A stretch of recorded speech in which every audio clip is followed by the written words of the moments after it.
आज 20 অক্টোবর সোমবার সকালবেলায় 6টা 38 মিনিট। এই মুহূর্তে আমি আছি জাজি গ্রামে।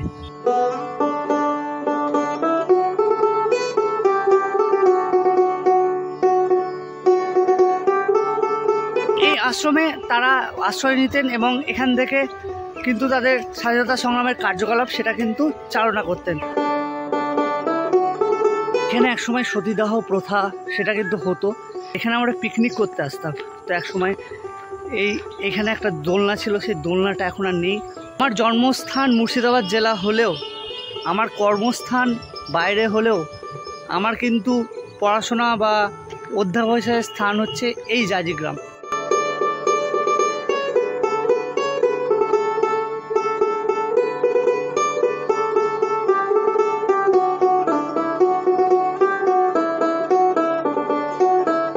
এই সেই পাগলা নদী যার তীরে আমি দাঁড়িয়ে আছি। এই পাগলা নদী এবং মন্দির, খেপাকালী মন্দির, ওতপ্রোতভাবে ইতিহাস জড়িয়ে আছে।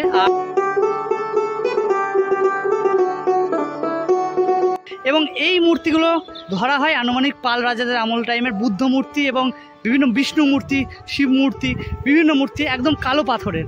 এবং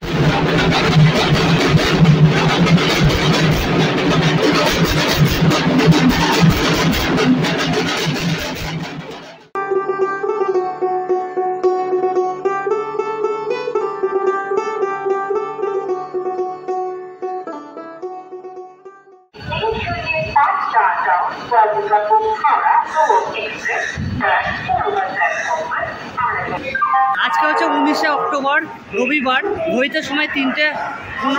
আমি এই মুহূর্তে দাঁড়িয়ে আছি হাওড়া স্টেশনে। এখান থেকে 11011 Howrah Malda town intercity express, সেটাতে করে যাবো হচ্ছে মুরারই। আমার দুদিনের ছুটি এবং সেখানে আমি আমার যেসব মুহূর্তগুলো মামার বাড়িতে কাটাবো সেগুলো আপনাদের সাথে তুলে ধরবো। যাত্রা যেহেতু শুরু হচ্ছে হাওড়া থেকেই, যে মামার বাড়িতে এর আগে 3 বছর আগে যেগুলো আপনাদের সাথে তুলে ধরেছিলাম, ওইরকমই আরও অনেক ইউনিক জিনিস ওখানে আছে বা অনেক ঐতিহাসিক জিনিস আছে, সেগুলো তুলে ধরার চেষ্টা করব এই দুদিনের ছুটিতে থাকার মধ্যে। তো চলুন যাত্রা শুরু করা যাক এই হাওড়া স্টেশন থেকে। আর সকলকে জানাই শুভ দীপাবলি এবং কালী পুজোর প্রীতি শুভেচ্ছা এবং অভিনন্দন। সবাই যেন ভালোভাবে পুজোটা কাটাতে পারে।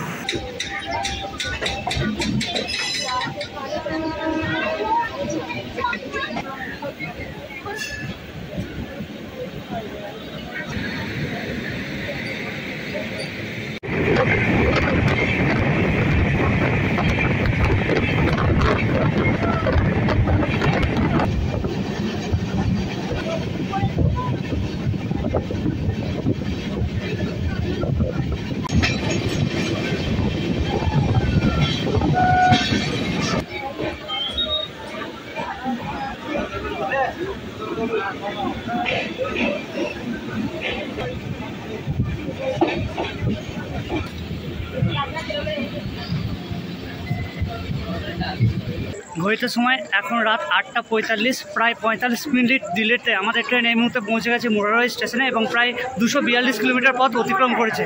এখান থেকে প্রায় 14 কিলোমিটার গ্রামের ভেতরে যেতে হবে। সেখানে যেতে গেলে হবে অটোতে করে।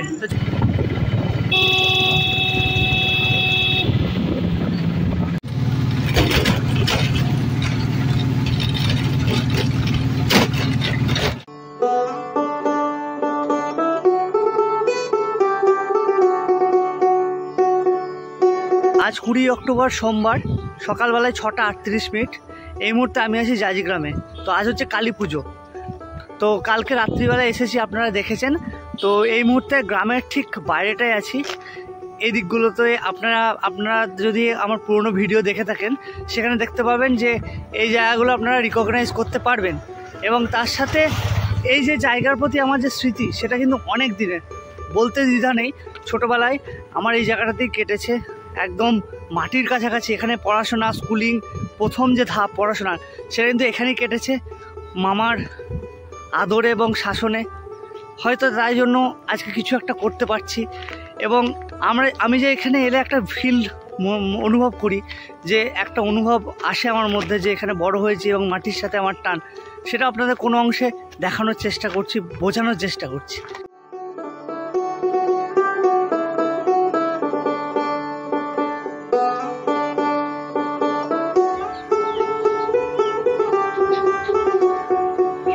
এই দিকটা হচ্ছে আশ্রম। এখন আশ্রমের দিকে যাব। আপনারা আমার পুরো ভিডিওতে আশ্রমটা দেখেছেন, তবুও আর একবার আপনাদের দেখাই চলুন। আমরা এই মুহূর্তে আছি আশ্রমের দিকে। তো এই আশ্রমটার নাম হচ্ছে জাজিগ্রাম সর্বদয় আশ্রম। এই আশ্রমে কিন্তু অনেক স্বাধীনতা রিলেটেড বলুন বা অনেক ইতিহাস কিন্তু জড়িয়ে আছে। বিশেষত এই আশ্রমে যখন আমাদের ভারতের স্বাধীনতার মুভমেন্ট চলছে, সেসব বিভিন্ন স্বাধীনতা সংগ্রামীরা ছিলেন, তারা এই আশ্রমে কিন্তু গা ঢাকা দিতেন এবং ব্রিটিশদের হাত থেকে। এবং এই আশ্রমে তারা আশ্রয় নিতেন এবং এখান থেকে কিন্তু তাদের স্বাধীনতা সংগ্রামের কার্যকলাপ সেটা কিন্তু চালনা করতেন। তো এই আশ্রম অনেক ঐতিহাসিক গুরুত্ব আছে, অনেকে হয়তো জানে না। আর বাসস্ট্যান্ডের কাছে আছে একটা স্মারক, যেখানে অনেক স্বাধীনতা সংগ্রামীদের নাম দেওয়া আছে। তো এগুলো অযত্নে পড়ে আছে, আর আমি দেখানোর চেষ্টা করছি, কারণ এই ইতিহাস হয়তো কোনোদিন মুছে যাবে, কিন্তু আমার এই ভিডিওটা হয়তো থেকে যাবে যাতে মানুষজন, আগামী প্রজন্ম একটু বুঝতে পারে যে এখানেও একটা ইতিহাস ছিল। তো যাই হোক, শুধু ওখানে আশ্রম নেই, ওখানে চরকাকাটা থেকে শুরু করে বিভিন্ন মেয়েদের প্রশিক্ষণ দেওয়া হতো এবং তার সাথে বিভিন্ন স্কুল আশ্রমিকগুলো চলতো। তো চলুন একবার গিয়ে দেখে আসি।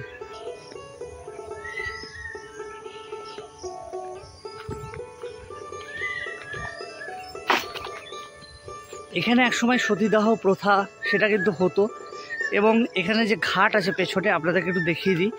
এই ঘাটটাতে কিন্তু একসময় কিন্তু সতীদাহ প্রথা যে ঘৃণ্য কানুন ছিল যে মানে আমাদের সমাজে, সেটা কিন্তু এই পুকুর পাড়ে হতো বলে কথিত আছে। তো এই ইতিহাস কিন্তু এখানেও আছে। আর এখানে বিভিন্ন কিন্তু আশ্রমিকরা থাকতো এক সময়, এবং এইসব ঘরগুলো ছিল যা কালের নিয়মে অনেকটাই কিন্তু নষ্টের পথে, ধ্বংসের পথে বলুন। তো এখানে আমি যখন ছোটোবেলায় আসতাম তখন প্রচুর গাছ ছিল, সেই গাছের পরিমাণ এতটাই কমে গেছে এখন। তো তারপরে মানুষজন আসা যাওয়া কমে যাওয়া, বিভিন্ন সাংস্কৃতিক অনুষ্ঠান হতো, সেটাও কিন্তু বন্ধ হয়ে গেছে। তো এই যে ঘরগুলো দেখছেন, এই ঘরগুলোতে কিন্তু একসময় চরকা কাটা হতো। আমি নিজে দেখিনি, তবে অনেক জিনিসপত্র কিন্তু ভেতরে উঁকি মেরে দেখতাম যে এখানে আছে চরকার জিনিসপত্র। তো কিছু বলার নেই, ছোটোবেলার স্মৃতি সবই স্মৃতি। এগুলো যদি না নজর থাকে তো আলটিমেটলি তো জিনিসগুলো ধ্বংস হবেই, এটা তো জানার নিয়ম। আর এখানে যাচ্ছি, এই জায়গাটায়, এই এরিয়া, এখানে এখন আগে গিয়ে এখানে এখন মানে সরকারি জলের যে প্রকল্প, সেই প্রকল্পের কিন্তু রিজার্ভার হয়েছে। আর এখানে আমরা পিকনিক করতে আসতাম। তো এক সময় এখানে একটা দোলনা ছিল, সেই দোলনাটা এখন আর নেই, আগাছায় পরিপূর্ণ হয়ে গেছে। আর আসলে কি বলুন তো, এইসব স্মৃতি থেকে যায়।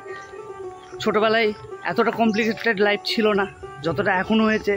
কর্পোরেট নিয়ম বলুন বা সময়ের সঙ্গে সঙ্গে পরিবর্তন বলুন, তখন খুব ঘুরে বেড়াতাম এইসব এরিয়াগুলোই, এবং আমার কাছে এগুলো স্মৃতি হয়ে আছে। আজকালকার দিনের ছেলেমেয়েরা হয়তো বুঝতে পারবে না যে কতটা তখন স্মৃতি বিজড়িত ছিল এইসব জায়গা। আমাদের কাছে না ছিল তখন মোবাইল, না কিছু, আমরা এইভাবেই খেলাধুলা করতাম, এইভাবেই ঘুরে বেড়াতাম।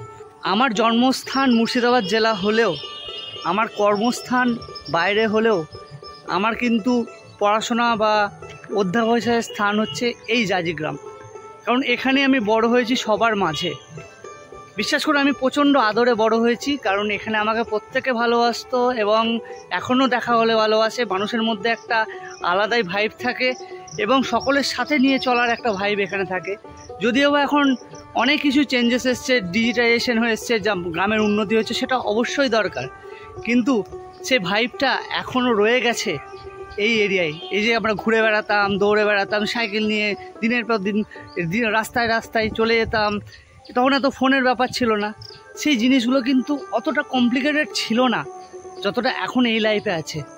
তো সেই কমপ্লিসিটি থেকে সরে এসে আবার নতুন করে দু একদিনের জন্য বাঁচা, এটাও অনেক বড় জিনিস আমার কাছে।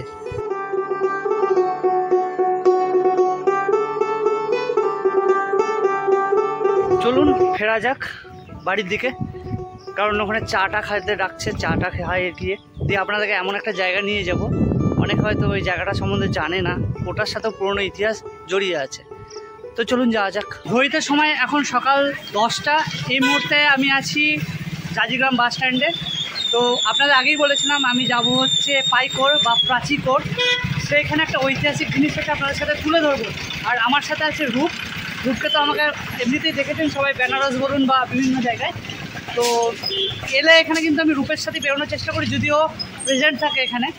তো আমরা এখন যাব কিন্তু পাইকরের উদ্দেশ্যে। তো ওরও কিছুটা কাজ আছে, কাজটা সেরে আমরা আপনাদেরকে সেই ঐতিহাসিক জায়গাটা দেখাবো, ওর থেকেও কিছুটা শুনবো। তো চলুন যাওয়া যাক।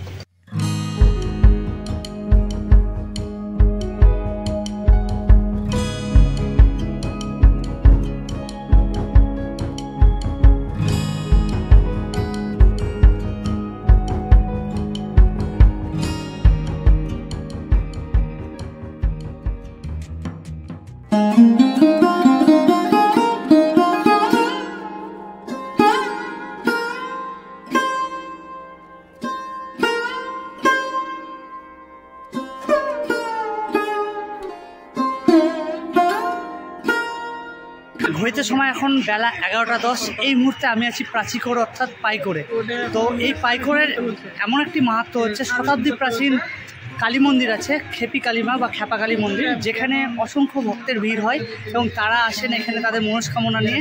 এবং এখানে ছোটোবেলা থেকে দেখে আসি যে এখানে আমরা পুজো দিতে আসতাম, এবং পাল রাজাদের সাথে এই পাইকরের কিন্তু ওতপ্রোতভাবে যুক্ত অনেক কিছু ইতিহাস আছে, সেটা একটু আমি তুলে ধরবো এবং কিছুটা বিশাল যে আমাদের রূপ তার থেকেও একটু জেনে নেব। তো এই প্রাচীকর বা পাইকর সম্বন্ধে আমরা একটু জানবো এবং তার সঙ্গে সঙ্গে জানবো এই যে খেপাকালী তলা তার মাহাত্ম্যটা। তো আমি রূপকে বলবো যে এই সম্বন্ধে একটু কিছু বলতে, কারণ আমার থেকে ওর জ্ঞান একটু বেশি আছে এই ব্যাপারে। তো রূপ, এই মন্দিরের একটু মাহাত্ম্য এবং এই মন্দির সম্বন্ধে একটু ইতিহাস যদি তুমি বলো। হ্যাঁ, আমরা এখন দাঁড়িয়ে আছি খেপাকালী মায়ের মন্দির। এটি বর্তমানে অবস্থিত হচ্ছে পাইকর থানার অন্তর্গত পাইকরি।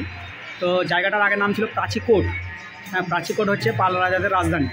তারপরে বিভিন্ন রাজারা এখানে রাজত্ব করেছেন, সেন আমলেও এখানে বিরাট প্রতিপত্তি ছিল, এবং সেই সময় একটা বৌদ্ধ ধর্মের একটা বিরাট প্রাদুর্ভাব এই এলাকায় করেছিল এবং তার একটা নজিরও আছে। কিন্তু সেই সময়তে যতই বৌদ্ধ ধর্ম আসুক না কেন, আমাদের মা খেপি এখানে কিন্তু তিনি একদম সদা বিরাজিতা। তো কথিত আছে এরকম যে একটা খ্যাপার পুজো, হ্যাঁ, একটা খ্যাপা সাধকের পুজো তিনি মাকে প্রতিষ্ঠা করেছিলেন, সেই অনুযায়ী নাম হয়েছে খেপিকালী। তো মায়ের এখানে বছরে প্রত্যেক দিন 365 দিন পুজো হয়, মঙ্গলবার শনিবার বিশেষ করে ভিড়ও হয়। কিন্তু এখানে একটা বিষয় আছে যে বৎসরে মাত্র 3 দিন, যেটা হচ্ছে আজকের দিন অদ্য কালী পুজোর দিন, কার্তিক মাসের অমাবস্যা, আর হচ্ছে দুর্গা ত্রয়োদশী এবং হচ্ছে মকর সপ্তমী। এই 3 দিনেই মায়ের বসে পুজো করা হয়, আসন পেতে বসে এই 3 দিন মাত্র মায়ের পুজো হবে। বিশেষ পুজো, মহাপুজো, বলিদান সহ, হোম সহ, হোমটা হয় কিনা বলতে পারছি না, হ্যাঁ, এখানে পুরোটা হয়। কিন্তু বাদবাকি যেগুলো 365 দিনের মধ্যে বাকি যে 363 62 দিন বা যেগুলো থাকছে, যেগুলো দিন থাকছে, সেই দিন দাঁড়িয়ে দাঁড়িয়ে পুজো হয়। সেখানে কিন্তু পূজক বসবেন না। পাশেই আছে কিন্তু পাগলা নদী, তাই তো? তো চলুন একবার নদীটা আমরা দেখে নিই। মন্দির পরিসরে কিন্তু হিন্দু মতে যে বিয়েগুলো সেগুলো কিন্তু এই হয়ে থাকে। এবং একটা টাইমে আমি যখন খুব ছোট ছিলাম তখন আসা হতো, প্রায় অনেক বছর পরে এলাম। তো এই যে প্রাচীন বাংলার এবং ভারতবর্ষের ইতিহাস, সেই ইতিহাসে এমন কিছু জিনিস থাকছে যার জন্য কিন্তু আমাদের যে ধর্মের সমস্ত কিছু সেগুলো কিন্তু ধ্বংসের দিকে এগোচ্ছে। আমাদের প্রত্যেকের কর্তব্য সেগুলো সবার সামনে তুলে ধরা, এবং আমাদের যে সংস্কৃতি সেই সংস্কৃতিকে কিন্তু বাঁচিয়ে রাখতে হবে আমাদেরকে, এবং সেই দায়িত্ব কিন্তু আমাদেরই। তো যখন ভারতবর্ষের সংস্কৃতি বাঁচবে তবেই আমরা বাঁচব।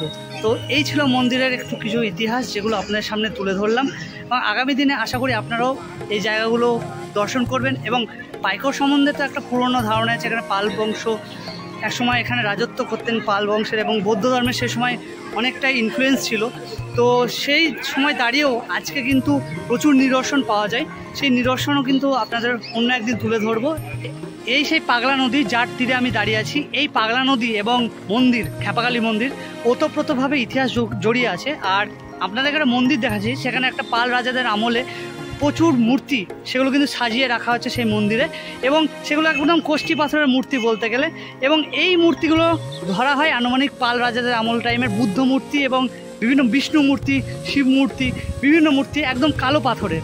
এবং এইখানে যে সুপ্ত ইতিহাস আছে আজকের নিয়মে অনেকে জানে না, কালের নিয়মে অনেক হারিয়ে গেছে ইতিহাসগুলো, সেগুলোকে আপনাদের সামনে তুলে ধরার চেষ্টা করছি। এই খেপাকালী মন্দির, এই মন্দিরের ইতিহাসটা অনেক পুরনো, এবং যেহেতু এই ইতিহাস নিয়ে আমরা অতটাভাবে আলোচনা করি না, সেই জন্য নিদর্শনগুলো হারিয়ে যাচ্ছে। আমাদের উচিত এই জায়গাগুলো ঘুরে দেখার, যারা ইতিহাসপ্রেমী বা যারা এইসব জিনিস নিয়ে পছন্দ করেন রিসার্চ করতে, তাদের অবশ্যই এই পাইকড় আসতে হবে এবং পুরো দিন কিন্তু এই জায়গাটাকে একদম আতস কাচের মতো দেখতে হবে, তবেই কিন্তু আপনারা ইতিহাসটা পাবেন খুঁজে। তো চলুন জাজিগ্রামের দিকে যাওয়া যাক। চলে এলাম খেপাকালীতলা মন্দির থেকে, পাইকড় থেকে, এবং এখন এসেছি তারাতলায়। সেখানে কি হচ্ছে, এখানে তারা মন্দির আছে, সেখানে মা বৃদ্ধামাকে সাজায় এবং ওখানে একটা পুজো হয় এবং পুজোর পরে বলিদান আছে। তো সেটা হওয়ার পরে কিন্তু এখানে সন্ধ্যাবেলায় বৃদ্ধামা যায়, কিন্তু তার বৃদ্ধামার যে গ্রামের শেষে যে ওনার মন্দির, মানে খোলা ছাদ আছে, সেই মানে ওখানে কোনো মন্দির নেই, একটা গাছের নিচে, সেই গাছের নিচে উনি যান। তো তার আগে এখানে পুজো হয় তারা মন্দিরে, তো সেটা একটু পরে শুরু হবে। চলুন আপনাদেরকে তার আগের একটু ঝলক দেখিয়ে নিই।